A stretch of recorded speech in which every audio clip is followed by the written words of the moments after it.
Good morning. Yes, I am your Government Affairs Director. I've been in that position for about a year now. I've been doing government affairs for real estate industry for almost 11 years now.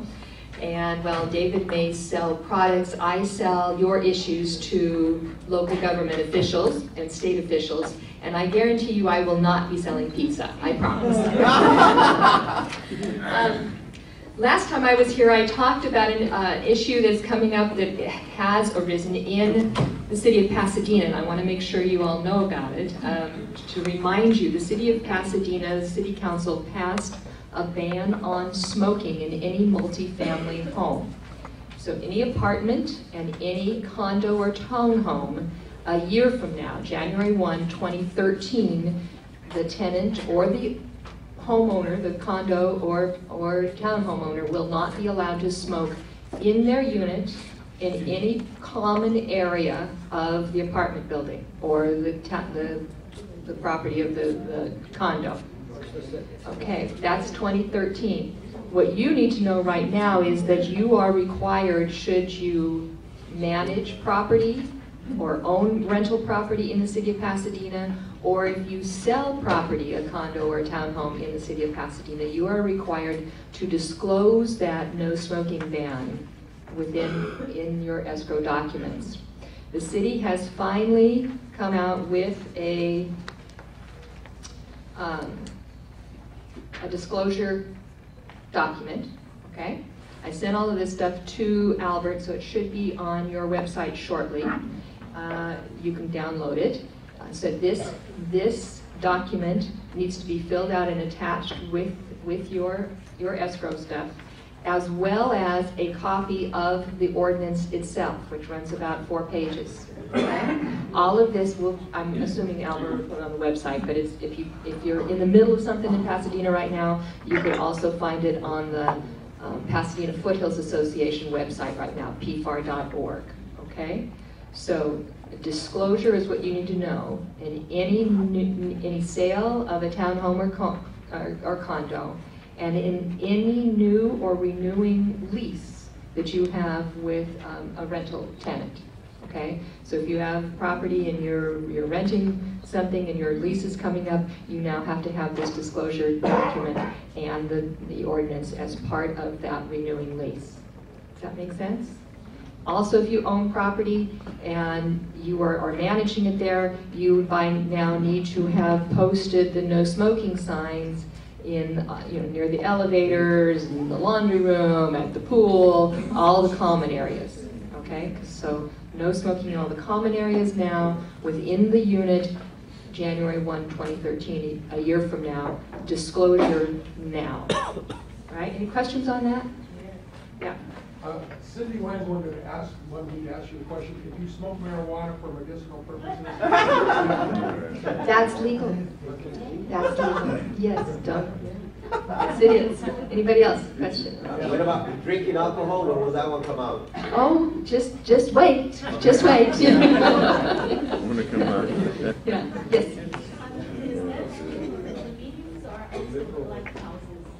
It is defined as 2 or more units. Okay, so a duplex would apply, or a triplex, or a quad, or whatever, but a single-family house does not apply, but 2 or more units. Any other questions? Yes? Why do you think they passed this law? There is a move afoot within the state to get lots and lots of municipalities to pass this same kind of ordinance, and they found a willing ear in the city of Pasadena.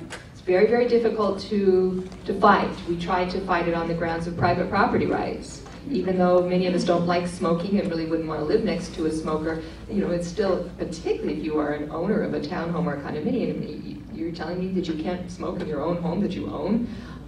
But with trying to fight that and going to the public hearings, there were scores of people there that spoke against it. When you get the woman in the wheelchair who speaks like this because her larynx is gone and she's telling you have to stop this, and you get the little kid who says, please stop this so my daddy will stop smoking. Or you get the mom who says, my baby has asthma and I live next to a smoker and the secondhand smoke is coming in through the floorboards. You can't fight that. You can't fight that. So I think this is a social thing that we will be seeing in more and more cities, that this is just beginning. So basically we're talking about values. Can they pass laws to tell us what values we have and don't have? We're talking about social engineering. That's exactly what we're talking about. Yes, they can. Does this apply to vacant houses where, for example, you have a repairman that's there working and every time I get anybody that paints or anything for me, they always smoke? Also realtors when they're showing a vacant house? This does not apply to a single family home. Or a duplex? But if you had a contractor in a duplex or in your apartment unit, yes, it would apply. Now, the thing that you need to know is that if you are that property owner or property manager, you are not responsible for enforcing it, okay? That's not your job, and that was the one thing we were extremely successful in being able to put within the ordinance. You are not responsible for enforcement. This is complaint-driven. So if you know you have a smoking tenant, it's not your problem. The problem is if there's a complaint from a next-door tenant, that you direct that tenant to the City of Pasadena's Department of Health, and that tenant is to call the Department of Health, and they will send out an enforcement agency, enforcement person, agent, and it will be a fine and a graduating scale of a fine. So maybe the first citation is $100, the second citation is $200, the third citation is $500. Finally, it'll get too expensive. So you need to make sure that if this is you, don't get yourself involved in enforcement. Just have them call the city's Department of Health. Laura, do you think that there are any other cities within our geographical area that are considering this kind of a law? I have not heard it. There are variations of this in South Pasadena, in Glendale, and in Burbank, Calabasas. Each one's a little bit different. This is the one that has gone the farthest that I have seen. The other one that is similar to this is in Belmont, which is up in the San Francisco Bay Area. I have not seen anybody else in our little area talking about it yet. Anybody else? Okay. Yeah. Oh, yep. Social engineering, when does it stop? I mean, they could, based on social engineering, they can have you in a straitjacket. Yes. Until such time as I'm not the only one out there saying you can't do this.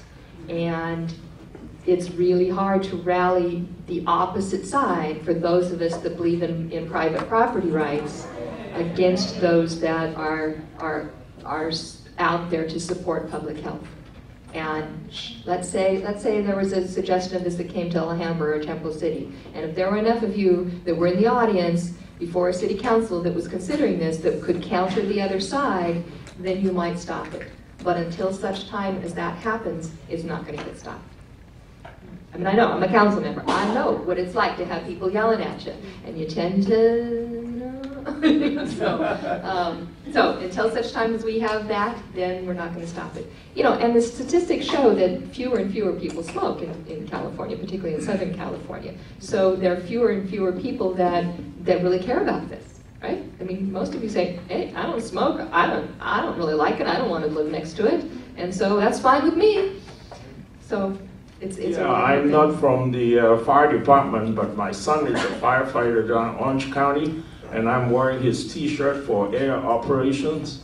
And if there's a fire, I think you might be fine. And if you go down to Huntington Beach and you happen to have an auto accident, they may or may not fine you for that. They'll fine you, they'll give you a ticket, but then somebody has to pay for that incident. Yes. Right? Yes. Thank you. Okay, any other questions on the City of Pasadena? Again, I'll make sure that Albert gets this on the website, so if you have a listing in Pasadena, you can find it, okay? All right, the other thing, I thought you might like to know what's going on with CAR and legislation that they are thinking of that they're going to propose, and they are thinking about proposing for this coming legislative year. There are now 5 issues that CAR is going to be moving forward with. The first and second deal with local governments and trying to get better communication between local governments and the public. And the first is for those local governments that have a website, and golly, I think pretty much everybody does now, that they would be required to post their agendas on their website. It's a very reasonable thing. It's a very reasonable thing. The second would be property tax assessment districts. Okay, so if there's an assessment board, that they would be required to follow the Brown Act, which means that they would have to have public meetings and everything would be open to the public. Again, a reasonable thing. The third is energy retrofits, and there are currently in some jurisdictions energy retrofits that are required when a home is sold. We try to fight those, but we don't win them all.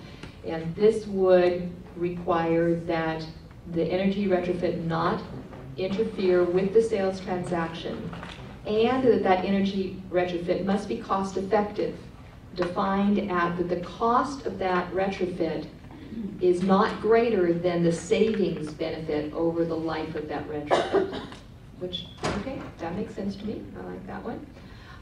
The fourth is one that CAR has been working on for a long time, about degree brokers, people that get their broker's license that don't really have any experience. And now the latest law was that they must be a graduate of a college, and we would like to change that to require that graduate have either a major or a minor in real estate before that they could get their broker's license without any, which is a good thing. It raises the professionalism for all of it. Okay, and the last is to extend the debt forgiveness on short sales, which has been the case. It's set to expire in 2013, and they want to make sure that that doesn't expire, so that if you have a short sale and you had some of your debt forgiven, that you were not liable for federal and or state income tax on that. Okay?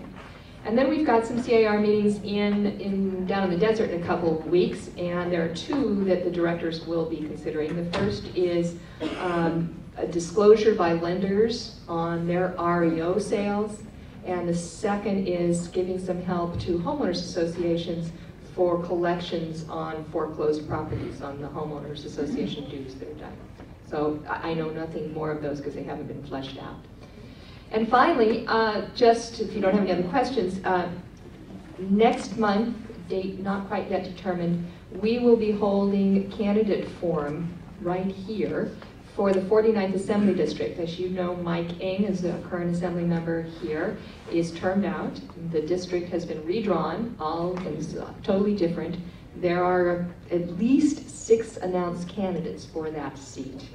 And we thought it would be, the LGR committee thought it would be fun to bring them all here and have you hear them and give your thoughts as well as to who you think that the association might want to recommend to CAR that we support. So watch for your announcements and be sure to be here for that, because that 6 candidates is a lot to choose from. Laura, where can we find that redistricting map? Oh, yeah, Google California redistricting, and it'll come up with the maps. Yeah. Yes? I will go back on the cigarette thing. Understand to ban it completely, and understand to raise a tax on food. Why don't you triple the price on the pack of a cigarette and all the tax? In that way, the city and the state will balance the budget, and whoever went to smoke pay 3 or 4 times the packet. They'll never balance. I don't know that I would argue with that, but this is not a money issue. This is a health issue for the city of Pasadena only. Really, the question is that Sacramento is almost like a factory up there. They are passing out laws, boom, boom, boom, boom, and they can fill the room with laws. Yes. When does it stop? Maybe we should have a law for a part-time legislature. I wouldn't argue that. I wouldn't argue that. Any other questions I can answer? Okay, well, I will look forward to seeing you with the 49th Assembly District candidates next month.